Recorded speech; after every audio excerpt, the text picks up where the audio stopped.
we're going to talk about developing a long-term self-care. Oh, so as you have noticed throughout this entire course, I have been comfortable, I've been relaxed, and I told you that in the very beginning. I said I'm not going to be all proper and be like, yeah, and all on proper etiquettes and stuff like that. No, because this is your life. No one needs someone to be stiff and uptight and uncomfortable. So that's why you see me comfortable and relaxed and giving you all the information that I'm giving you, but in a relaxed environment and all that. So, week 12, day 2, that's today, and we're going to talk about developing a long term care plan, a long term self care plan. That's what I want to say. I already went over some self care techniques for you, but we need to talk about ongoing because self care is something that should be every single day.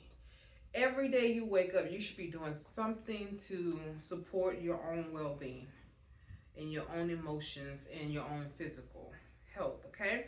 So, developing a long term self care plan is crucial for maintaining a physical, emotional, and mental well being over time.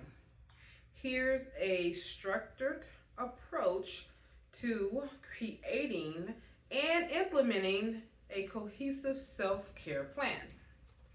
We're going to talk about, I'm trying to see how many is it of them. So I'm gonna first give you some things you can do, and I'm gonna give you some examples. Okay. So first, we're gonna talk about assessment and reflection. What is that, first of all? So, what you're going to do, you're going to identify your needs. Reflect on what areas of your life require more attention and care. It could be your health, it could be like physical health. Let's say you want to lose some weight. Okay, that's something that requires more attention. Or it can be you being able to say no more than you say yes. That's another thing that might needs more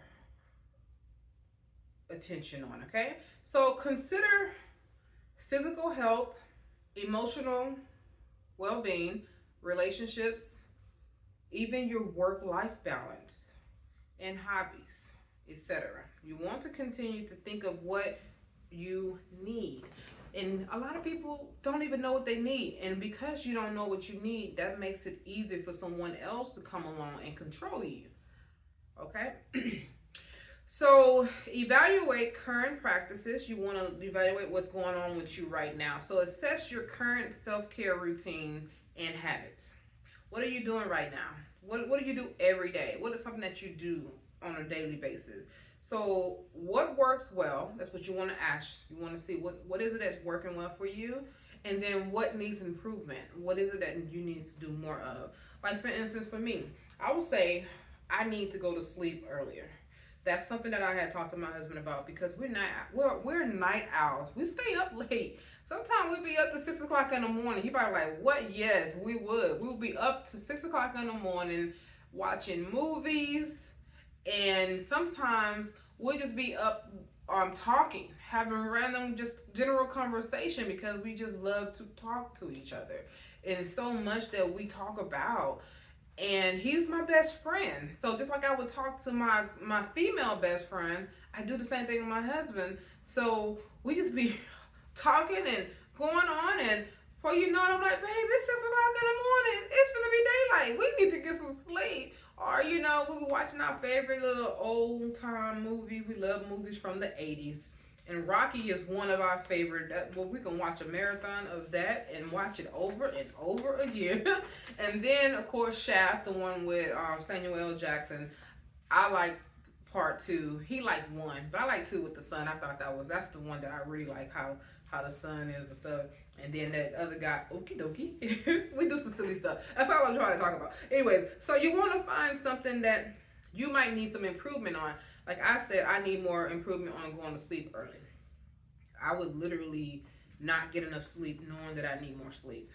So, you want to also set your goals. When you have set your goals, continue to assess them. Look at what might not be working or what you have lost interest in. And say, I really don't have any interest in this anymore. Change it. It's okay to take something off your vision board that you are not willing to do anymore, or you're not able to do. You might have a mishap that keeps you from being able to accomplish a goal that you once was able to, but something happened that caused you to not be able to do it anymore. It's okay. So just go ahead and be realistic about your achievements and your accomplishments. So ensure your goals are realistic and achievable whenever. So whatever with your current lifestyle, that's what I was trying to say. With your current lifestyle and your responsibilities, some things you might end up having a child, a new baby, and now things have changed. So it's okay to make these changes. So basically, time bound. You want to establish a timeline or a milestone that you can track your progress. Physical health. Exercise. We talked about that already. So get you some workout in. Find something that you enjoy doing. And healthy dieting. Find a nutrition. If you don't know what's healthy for you, a nutrition can help you come up with a meal plan. Or you could just Google some healthy things. If you're allergic to something, stay away from it, okay? And of course, you have your regular checkups. Go to the doctor and get your health exam. All right? Find out what's going on with you. When you go to the doctor, I'm going to tell you what extra steps to do. Your doctor is going to probably check you for your glucose level. Ask them to check you for your A1C, because your glucose is what's going on right now at the moment of in time. But your A1C dates back 3 months, letting you know the consistent pattern of your blood sugar level, your insulin level. Also ask them to test you for if you're insulin resistant, because those are things they don't test for. That's not in the regular exam. You have to ask for those things. And if there's anything else that you're concerned about, ask them to test you for that, okay? Everything is in the blood. I'm going to tell you that now. So they taking blood from you, they can test you for all those other things as well. And it's okay. Don't worry about it. You got the insurance to pay for. If you don't have insurance, they have an insurance that you don't have to pay for at all. It's the marketplace. Go into the marketplace. They go by your income. If you don't have any income, then they will give you free health insurance. How do I know? Because I have done it before. Yeah, I have done it before, and they have given me free insurance, and I didn't have to pay for the premium. And I used it. I did. I went to the doctor and I used it. So I used it to see if it was gonna work, because I was skeptical about it. I was like, is this real? And let me just check it out. And it was real and it works. And I got my yearly exam with that. So, but now I deal with my own insurance through my job and everything. But I'm telling you, when you don't have a job, you can get that done. So don't use it as an excuse. It's called the marketplace. Look it up. Go online. Google it. Talk to an insurance agent, and they will set you up, all right? So, emotional and mental well-being, stress management. That's something that you have to do. If you don't know how to manage your stress on your own, that's what you got me for. This is what I do. My business is in the lines of helping you manage your stress. That's what I actually do. I am a stress management life coach. I come up with techniques based on your situation that can help you with any type of anxiety, as well as just normal, regular old things, or even depression. But I am not a therapist, so I might refer you to a therapist if it's over my grade, over my pay grade. I would be like, hey, this is not what I do. I will refer you to somebody. So it's okay. And then you want to do therapeutic activities. So every day I do one of these that I'm talking to you about. So engage in activities to promote relaxation and mental clarity, such as reading, listening to music, or spending time in nature. I also go on and do inspirational speaking, like someone who's talking about something that can help with me in any type of motivation or get my spirit right. I listen to that on YouTube. I go on YouTube and I'll find some things that uplift my spirit. Okay, some of these speakers are really good. Not only that, you have meditation music where you can just meditate to some of those music, and I also go to sleep with those with meditation music as well. And you want to continue with your therapy or counseling if you need to address your mental wellness and also emotional wellness. Social and relationship support. Maintain connection with your support group. Anybody that you have that's helping you, maintain connection with them. Don't fall out with them. Don't overwhelm them. Be respectful of their time, okay? And you want to set aside quality time for any social activities and gatherings. Something that brings you joy. If you like going out, let's say you like going out and you want to go listen to jazz, live music, or something like that, you want to engage in those things as well. Find a friend that you can do that with. And if you feel like you don't have a friend to do that with, then just see if you can find a relative. Sometimes you can have a relative that like to do it as well, or even a coworker. You'd be amazed. So, your work-life balance. Let's talk about that. You want to set limits. Define boundaries between work and personal life to prevent burnout and maintain overall balance. So, time management. Develop effective time management skills to prioritize tasks and to allocate time for self-care activities. If you in your car, let's say you use lunchtime and you in your car taking a break, you can meditate during that time as well. Yeah, you sure can.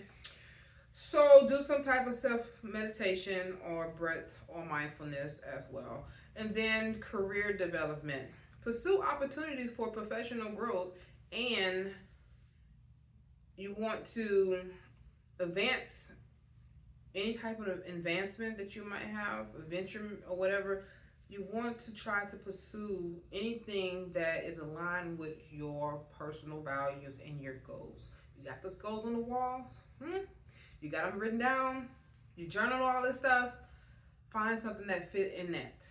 Whatever your career goal is, find what fits in that. See, my career goal was to be a flight attendant because I wanted to travel. And what do flight attendants do? They travel, okay? But I also wanted independence. I didn't want someone leaning over me, watching my every move, micromanaging me. Well, flight attendant, you're on your own. You're literally on your own. They teach you, and you go by those rules, and you're good. So, let's talk about personal growth in hobbies. Pursue interests. Dedicate time to hobbies and activities that bring you pleasure and a sense of accomplishment. So I got into this green thumb type thing. I got plants that I nurture, especially this one particular plant. The name is hard to pronounce, but I know the name. I've written it down and all that. But basically what the plant is, what it does, it helps to balance your blood sugar as well as blood pressure. And my dad has taken this plant and it regrow itself. It look like spinach, and it's called the spinach plant for short. You can Google it, you can YouTube it, and you'll see exactly what I'm talking about. But it's resonate in China as well as Africa. And I got this plant from a neighbor who used to go to Africa all the time. He also worked for United. And he used to go to Africa all the time. And he brought this plant back and he was like, hey, I'm going to give you this plant. It grows itself, but you need to keep it watered. And he was like, but it's going to grow wild like some weeds and stuff like that. But you eat it. And I was like, oh, really? He's like, yeah, you eat it and you can do it in a smoothie, a salad, even a sandwich, or you can just eat it just like it right off the stem. I eat it right off the stem. I used to do it in a smoothie, but I don't always have time to make smoothies, so I just eat it right off the stem. I just get like 6 leaves and wash them off and eat it. And basically, my dad, he had high blood pressure, and I gave him that just to see if it would work for him. and he had been eating the plant. And he went to the doctor one day, and they told him his blood pressure was fine. They said, "What have you been doing with yourself?" And he said, "Well, I got this plant." And they was like, "Well, shoot, keep doing it, you know." But that's part of what I'm talking about. You want to know more about the plant? I can tell you in the coaching session if you want to know more about it. Anyways, so you want to continue learning. Always find something to learn about. Whatever it is that you're interested in, workshop, taking classes, reading books, listening to videos, whatever. Keep your mind going, because that's going to help your brain to also continue to grow as well, all right? And you want a creative outlet, so explore creative outlets such as painting, writing, or playing music to express yourself and to relieve your stress. And the spiritual wellness. Let's talk about spiritual well-being. I didn't talk much about this, but I want to talk about it in here. Practice spirituality. Cultivate practices that nourish your spirit, belief, and your values. Whether through prayer, meditation, and also religious services. You can go to church or whatever that you do to connect with God. All right. And then you have connection. You want to connect with meaning. So reflect on your purpose and your values and integrate them into your daily life for greater fulfillment and inner peace.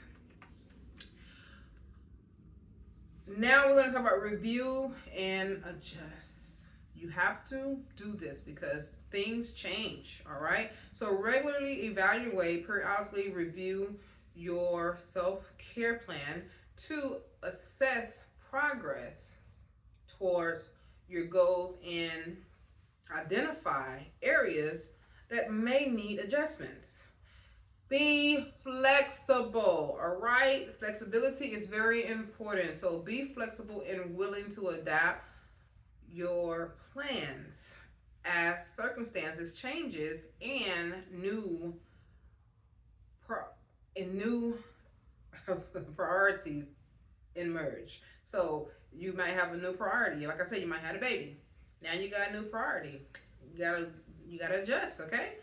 So definitely doesn't mean that you have to stop your self-care regimen because you have a baby. Matter of fact, you're gonna have to up your self-care regimen even more so because you had a baby and your baby need you. So definitely, it's just like you need to have healthy milk to feed your baby, right? So you need to be healthy so your milk, if you're breastfeeding, can be healthy for them. Your dieting, as well as exercises, your stress level. You don't want to have stress and you feeding your baby and your baby taking in all of that toxin and everything. So you don't want that, all right? What you feel, your baby feel. And celebrate. You want to celebrate your achievements. Celebrate your success and milestones along the way to maintain motivation and positivity. Don't forget to seek support. You want to continue in your online discussion forums as well as groups and any type of encouragement you can get from your family and friends, okay? And professional guidance. Don't forget to keep your life coach at hand. Keep them in your back pocket, all right? Keep therapists in your back pocket. That's a good thing. The phone is your back pocket. It's what you're keeping in your back pocket. So let's talk about examples of self-care. I want to go over this real quickly. It's not going to be long. I'm going to go kind of fast. Physical care, physical self-care. You're going to exercise 3 days a week, either doing yoga or jogging or just mild weights, little small weights, 2 pounds to anywhere from 2 pounds to 10 pounds weight, something like that. You can even do aerobic exercise. You can even do online exercise courses and stuff like that. I even have a workout on this in this course. It's called the Fat Burner. You can do that, and that's free. So you have definitely want to make sure that you have a balanced diet and that you cook your meals as much as possible, because you know what you put in your food. I'm gonna tell you that. In emotional well-being, your emotional well-being, you're gonna practice mindfulness, and I've talked about that. This is examples of what you can do. What you would do, how you would do it, is for maybe I would say 2 times a week. If you can meditate 2 days out of a week, you're doing good. But you want to try to do this maybe 5 to 6 days a week. You want to make it something that you do all the time, so you will keep yourself grounded. And of course, there's social connection. Schedule weekly calls or any type of outings with your friends, or a social club, or a meeting once a month. You can meet up with them once a month. Sometimes your friends are going through something and they're not telling you. And maybe you feel something is off with them. Help them. It's when you help them, it helps you, all right? So definitely you want to continue with your work-life balance. And what you're going to do is limit your emails to 1 hour in a day. Don't be on the emails for 3-4 hours. Take one day and go through your emails. And I say that because emails come, and they be a lot of them too. So what you're going to do for 1 hour, and try to keep it in the same time frame if you can, and you just go over your emails and you try to get things, answer emails within that time frame. If you are talking to somebody, let them know, hey, I check emails once a day for an hour. So if your email come in after that hour, I'm not going to sit until the next day. I'm just letting you know. And that's your boundary. That's letting them know that they can't cross your boundary. If it's very important, that's different. You might want to check that email because you've been waiting on that email and you need to do something about it. But if it's not an urgent situation, once a day for an hour. And then you also want to dedicate 1 hour with a hobby. Anything that you do, maybe reading for 30 minutes before you go to bed, and reading another 30 minutes in the morning time or something like that, or even painting, or anything that you do that's a hobby. You might want to do that. And don't forget your spiritual practices, going to church, as well as your daily prayer and meditation. By developing and consistently following a personalized self-care plan, you can enhance your overall well-being, resilience, and satisfaction in life. Remember, self-care is an ongoing process that requires dedication and adjustment over time to meet your evolving needs and goals. That is day 2. Tomorrow will be day 3, and we're going to talk about celebration. Yeah, celebrating progress and looking forward to the future. We're going to talk about that tomorrow.